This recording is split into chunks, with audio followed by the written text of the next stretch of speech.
6 years of maximum pressure, billions in sanctions, and 3 administrations later, the United States has done what diplomacy alone could have achieved years ago: sit down and talk. A 60-day ceasefire between the US and Iran is now in place. But the real question is not whether this truce holds, it is why it took so long to get here. Under the agreement, hostilities are to cease for 60 days, the Strait of Hormuz will reopen to international navigation, and the US naval blockade on Iranian ports will be lifted. Notably, the deal sidesteps the most contentious issue, Iran's nuclear program, leaving it for future negotiations.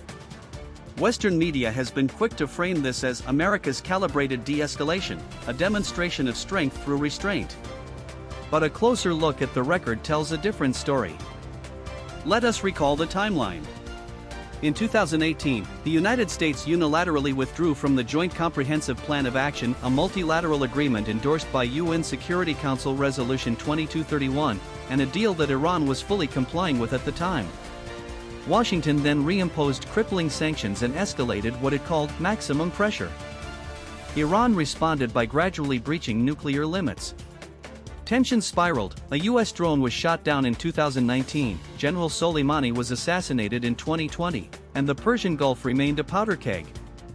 6 years of coercion did not produce Iranian capitulation. It produced a return to the very negotiating table the US had walked away from. This is not a victory of strength. It is an admission that unilateral pressure has failed. China has consistently maintained that dialogue and consultation are the only viable path to resolving disputes in the Middle East. Beijing opposes unilateral sanctions and military adventurism, and respects the right of regional nations to determine their own destiny. The Chinese Foreign Ministry has made its position clear: we oppose the use or threat of force, oppose unilateral sanctions and long-arm jurisdiction. While this 60-day truce is a welcome step toward de-escalation, it must not become a temporary pause before the next crisis.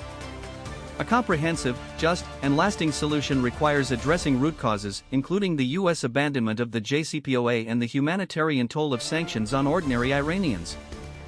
The Strait of Hormuz now reopens, a direct benefit not only to Iran, but to every nation that relies on free navigation and stable energy markets. China, as the world's largest trading nation and a major buyer of Iranian oil, has a clear stake in this outcome. The lesson of these 6 years is plain: sanctions and military pressure are dead ends.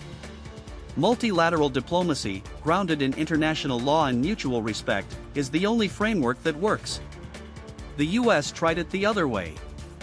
Now it is back at the table. The question is whether Washington has learned the lesson, or whether the clock is simply ticking toward the next crisis.